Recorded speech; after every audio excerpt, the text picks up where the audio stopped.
Yep. Hello, welcome. This is me doing a voiceover commentary on Spy TF2 in casual mode 2023. Woo! 2023. Give it up. Um, this is really just me dicking about. And I'm just gonna go through what I think and what I feel like, almost like what Mr. Paladin did a long time ago, but modernized. So first, when I come out, it's the first kind of moments of the game. So people aren't really coming out; they're feeling what the objective is, and I see that there's this Uber, right? I wait until I think the Uber's gonna end, and I'll end up going before the Uber is ending, so I can hit there right as the Uber fades, and it really just gets them out a lot quicker. Instead of having to wait for the Uber end, then walk and then stab, it just makes everything a lot easier. This I had no idea what the fuck I was doing. Not gonna lie. I don't know what hit me. I'm pretty sure I got sniper headshot. Thanks to the kunai, you can survive those. And then we die to Officer Bunter. Officer Bunter is a real funny lad.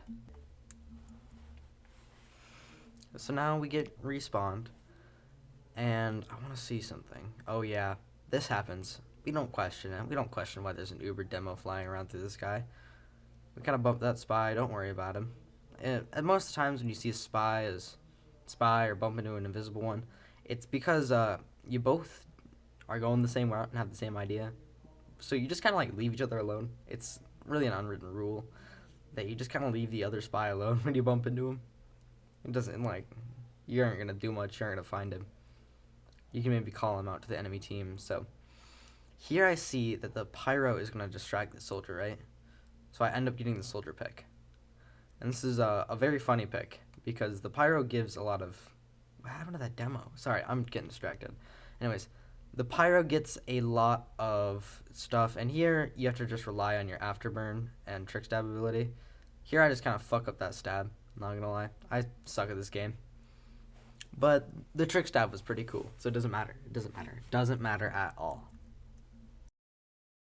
So now as we're walking back, you use this upper route that I like to call upper route.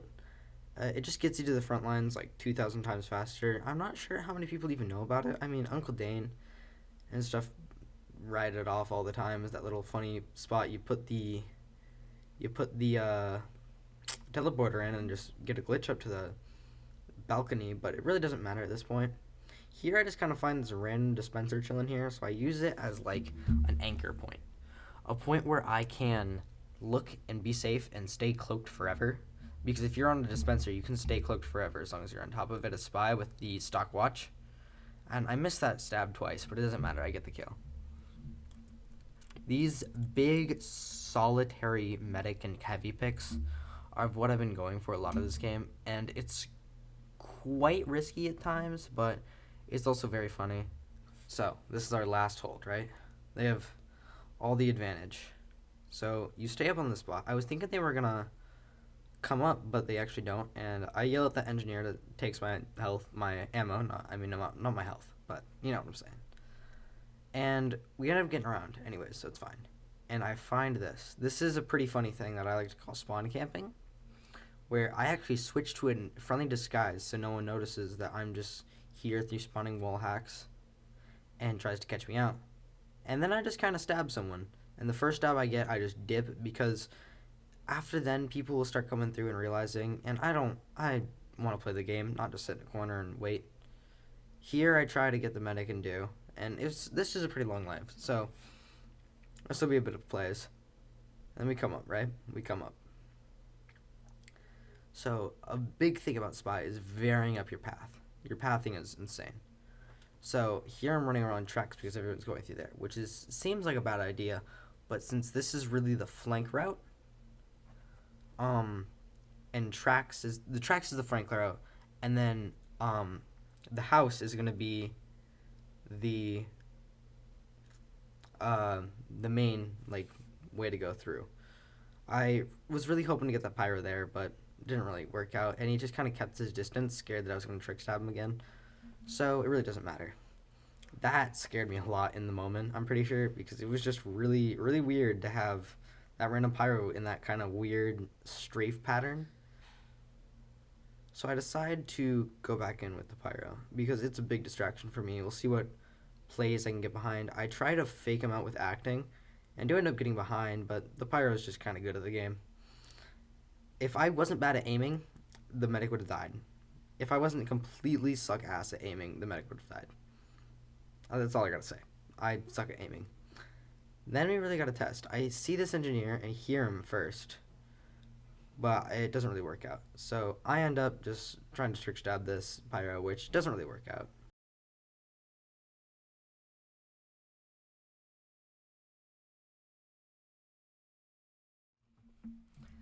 Now we're still coming out here, and I was pretty surprised at this point whether we're still holding or not, because this is a pretty difficult point to hold, and I yell at my pyro to air blast me because he doesn't know how the game works, but it's fine.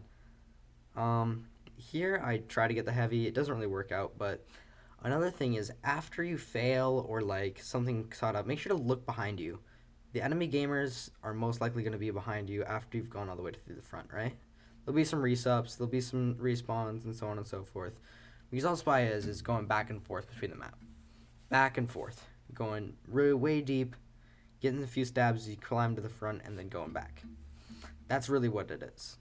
So, in this situation, I'm doing a thing that I like to call rapidly decloaking. Wow, surprising.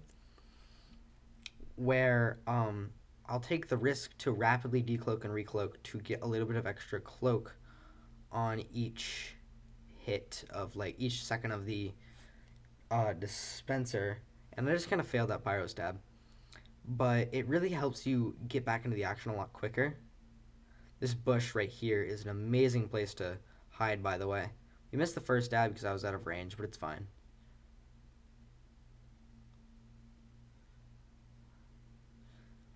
And now we're just coming back up, trying to get the sniper of all things, as he has the most unpredictable movement.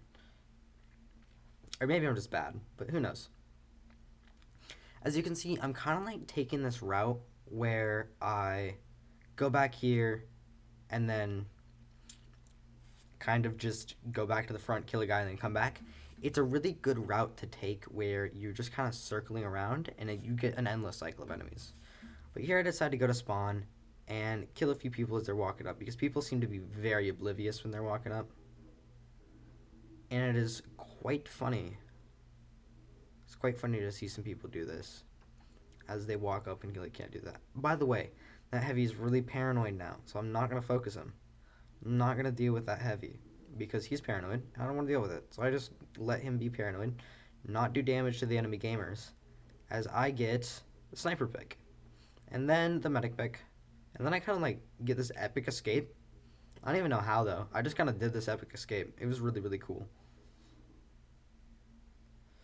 Here, it's always a good option to jump up as long as there's an enemy above you on that little ramp and look down, because it will really give you a big advantage to not do that. And here I just kind of failed a trick stab. I'm not sure if it was back stab hit registration or I just kind of fucking suck. Who knows? Maybe I just suck. So now I proceed to go up this top route, as always, and here's a little funny spot, is go up there. If they're pushing up and they go up there, and you have enough time to get up there, it's really valuable for your life to get up there, because you can be in this really weird spot that I don't think a lot of people check regularly, unless they look up, which is fairly uncommon in Team Fortress 2. We all know the stereotype, right? Team Fortress 2 players don't look up and they don't spot things that are above them. They only look down and at people. So I'm trying to get in here. I actually prevent this and thought I was going to get telefragged, but I didn't. So I'm pretty sure I just sapped it like a frame beforehand. And I'll look this back over with some editing and see if I do anything. And I see this come out. And you can't go through there because there's a glitch in the map where if that door is up, you can just kind of get fucked and you don't get able to walk through it without jumping or crouch jumping. Here I jump over the engineer, which is a really good common evasion tactic, especially if you're on a hill, where you just jump over the person, and if you're jumping over them, they really can't do much. Here I try to get a funny stab, but I don't. It's whatever. I kill 2 people, my KD's still at least a half, or not half, 1 or 2. So that's always great. And here we just kind of say GG's and let it go. But this is my spy gameplay. Have a lovely day.